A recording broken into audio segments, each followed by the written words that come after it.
Welcome back to another Wednesday one shot or Wednesday one shot, whatever you prefer. Jesse and I are back again. We have got a movie that we're going to recommend to you. For those of you tuning in for the first time for Wednesday one shots, this is where Jesse and I recommend something to you that we enjoy. It's not going to be a critique or anything that we have negative thoughts on. It's always stuff that we just really enjoy and recommend. So, Jesse, how you doing? You ready for this? Oh, I'm so ready for this. What are we talking about tonight, Curtis? We are doing the movie I Am Legend. Yes, you are. Yes. This. Oh wait, no, yeah. This just came up recently because we were doing an episode at Offworld. We were kind of discussing this, and we thought, hey, why not do this as a Wednesday one shot? So, we're going to try to. I mean, it's been out for a while, but we'll try to avoid as many spoilers as we can. When we can't do that any longer, we'll put up a warning sign that says spoilers, and after that, it'll be spoilericious. But basically, this is a kind of a apocalyptic type movie. Your typical something happens and the world ceases to be the way it is and it starts to be something different. In this film, for a majority of the film, you just have Will Smith playing a character that is by his lonesome. He's there by himself, and there are these creatures, monsters, zombies, vampires. We don't really know. I don't know that it's ever fully specified. It's just kind of this one man's kind of living through this thing, trying to figure out a cure or something, and just kind of how he's making it out. Jesse? Yeah, so I remember going to see this. What was it, back in, was it 2006, 2007? I think it came out. 2007, and it, I was really impressed by the movie overall. I think Will Smith,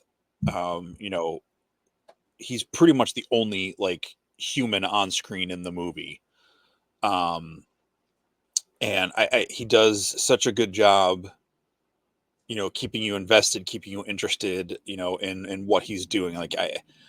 Despite, whatever's going on in his real life nowadays, in the movie, I think he's a fantastic actor, and he does a really good job showing the stress of, looking for this cure, and the flashbacks to, what happened and how he got to where he was. Mm-hmm.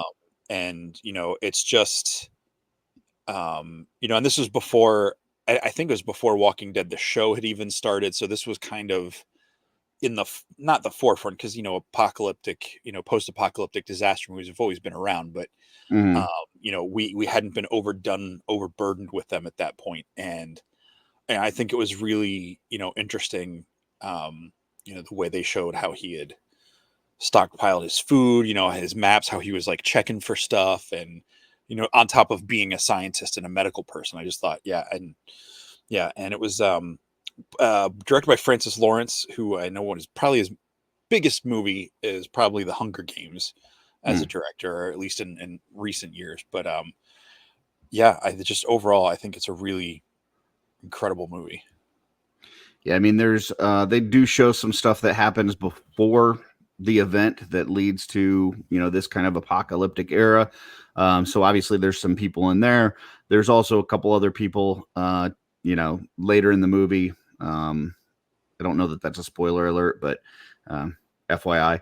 But for the most part, you're right. I mean, Will Smith is by himself, and he does convey a lot of emotion for character being by himself.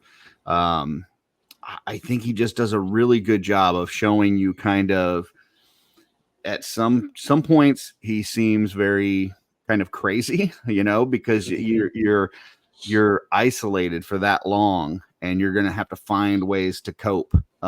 It's funny because I'm actually going on a work trip this week, and I won't be able to customize. I won't be able to paint like I normally do. I won't be able to play my PlayStation. I'm going to just be in a hotel room by myself at night, and it's like, trying to figure out how I'm going to occupy my time for 4 days.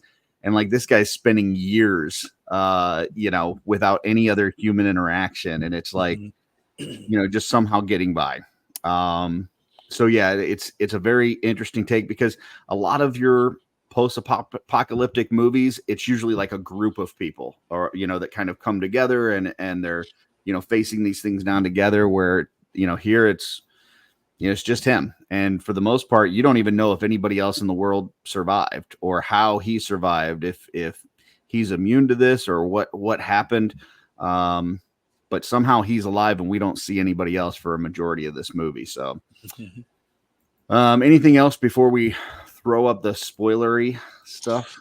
I no, go ahead, throw up the spoilers. Okay, here we go, folks. Spoiler alert. All right. Boom. Anything after this point, if you haven't seen the movie, I mean, it's been a while, but if you haven't seen it, we're going to be spoiling some stuff. So You've here we been go. warned. Yes. One of my favorite things, I don't know how much of a spoiler this is, but is you were just talking about how he's dealing to cope with stuff and, how he's Mhm. crazy, might, borderline crazy and all that stuff is the mannequins, how he's Oh set yeah. up like his little shopping area. Mhm. So he has something to do during the day other than just his research. And, uh, you know, where he's like trying to work up the nerve to, to flirt with the one and all this stuff. Yeah.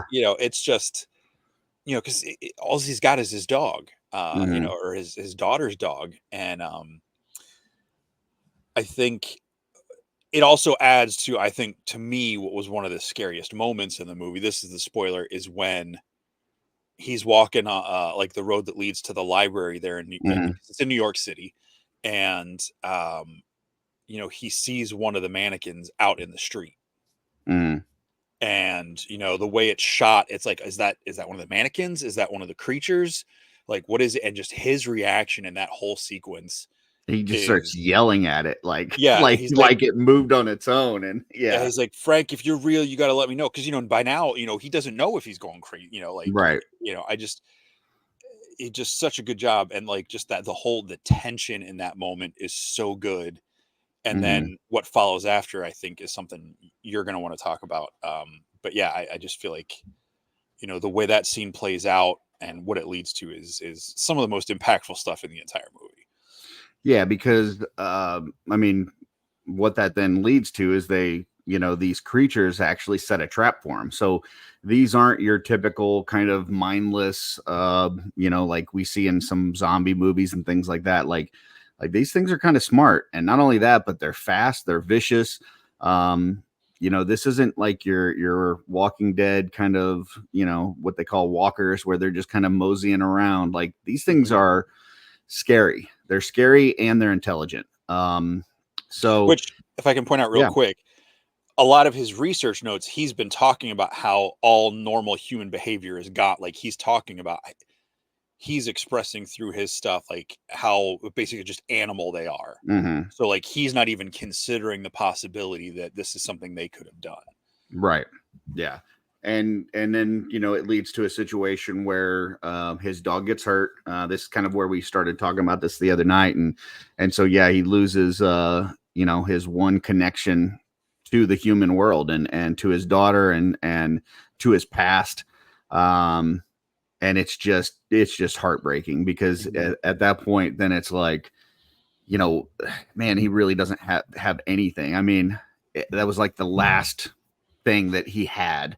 And it's like, why even go on? So it's a rough part of the movie for sure. Yeah. And the Um, dog the dog goes out like protecting him because he gets yes. injured escaping from the trap, and all that. And then the whole thing, like, I know it's one of the moments, it's that difficult moment where he has to do what he does to the dog, but Hmm. he's singing the song, and that's Hmm. how the movie starts out in his routine. Like, he's singing the song to the dog when he's giving her the bath and everything, and Hmm. just the whole speech about what Bob Marley meant and trying to bring light into the world, and all this stuff. So it's like that was he was doing that with the dog, and then he's still trying to do that. Yeah, it's, um, I think, those elements clicked logically before, but and it was always an emotional moment for me, but I think it really Mhm. clicked differently rewatching it, and just really paying attention to those themes and everything. Yeah, I mean, it's one of those, we were kind of talking the other night when we were talking about kind of an emotional moments in movies that like that song now is in my brain attached to that moment. So even just hearing that song on the radio or something that I instantly think of that moment. So it's just Mhm. a very iconic part of that. Um, and then, he does come across a couple extra people and um, there's, coming towards the end of the movie, um, there's actually two different endings. There's a theatrical ending that they did, and then there's an alternate ending. And some people really hate one and like the other, or maybe they like both or they don't like both. But I think they're both okay. But I think the alternate ending for me is a lot better. Um, in the the one ending, basically he takes the what he's gotten as possibly a cure, gives it to the lady and kind of helps her get out, while he takes a grenade and charges at these monsters and tries to stop them from getting to her, which it's an ending. And Mhm. then the alternate ending, um he actually comes to that realization that these things do have intelligence and they do have human connections, and this one, I guess you would call it the leader of that pack that's chasing him down, is really trying to get his significant other back, because that's the one that Will Smith's character has been testing on.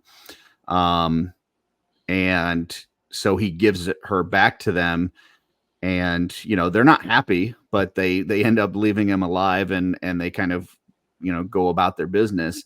And I think it's just a very powerful ending, because you see that connection between the creature and his significant other, and then also like that realization on the main character's part that like everything that he thought about these creatures was wrong. Mhm. um so yeah, it's just, I really enjoy the alternate ending better, but I mean, both of them have their benefit. I mean, the first one where he takes him out with the grenade, I mean, he's sacrificing himself for a potential cure for the world.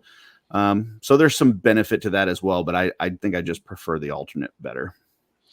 I will hands down say I do not like the theatrical ending at all. I Mhm. felt, even though I liked the movie, I was a little unsatisfied with the way it ended. It just felt too, I don't know, tropey something to me. And I really liked the alter when I got to see the alternate ending on the DVD, because you see like that leader, that alpha of the Mhm. monsters, like he draws a butterfly on the window, and there was like this whole Mhm. connection to his daughter and a Mhm. butterfly, in his flashbacks.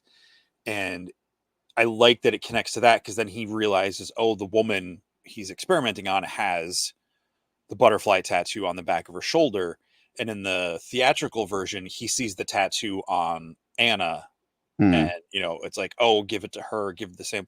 And I don't know, I didn't like that. And I didn't like the nice tied up nice and neat with like, oh, they found the survivor colony and everything's fine. Mhm. I like the way the alternate ending, because it played in, because then you actually see him, the camera shows you, and that the creatures are looking at the whole wall of photographs, Mhm. because he's been experimenting on dozens of these things over the years. Yeah. And like I feel like that plays into the book aspect of this, where I know Sean was mentioning this on in the other night, like the whole I Am Legend thing is, his character is the Dracula, the Frankenstein's monster, the creature in the night that's Yeah, hunting these he's things. their boogeyman. Yeah. Yeah. And I feel like that connection, that like he realizes there's more to them than this. And I really like that. And then kind of the more open-ended, where it's just them on the road and we don't know if they're going to be okay. Um, I just thought Yeah, that was a I more do like creative that ending. better too. I had not heard that about the book, but it makes me see the movie in a whole different light. That you see as he's trying to get one of these creatures to experiment on and stuff. Like he's taking a lot of precaution, and he's very careful about how he's doing it because he knows these things could take him out, and so he's very scared of these creatures. But then, what we kind of find out through that is that they're as much, if not more, scared of him. Like he is the thing that terrifies them, Yeah. because he's been taking their loved ones. And yeah, that whole scene where they show the wall and he's got all the different pictures of the ones that he's been experimenting on and stuff.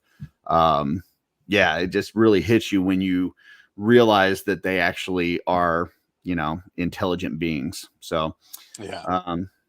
Yeah, super powerful movie. Yes. It's there's a lot of the movie that he is by himself, so there's not a lot of fast-paced action and stuff going on. It's just kind of a single dude like going about his day and stuff. So you're in for kind of that type of movie, just so you're aware if you haven't seen this. But why are you watching this far past the spoilers if you haven't seen it? But I enjoy it. I think it's really good. Yeah. And yeah, Jesse, There's a sequel coming out. is there? Yeah. This is the Supposedly first time next hearing of this. year with Will Smith and Michael B. Jordan. Oh wow! Yeah. All When right, I was looking some stuff up today, I saw some stuff for that. So beautiful. Definitely gonna check that I'm out then. intrigued to go back to this world. Yeah. Yeah, awesome. Well, there you go, folks. That's our Wednesday one shot for today, and hope you enjoyed that like we did. And we'll see you next time. We still don't have an ending phrase for this. Right. So bye.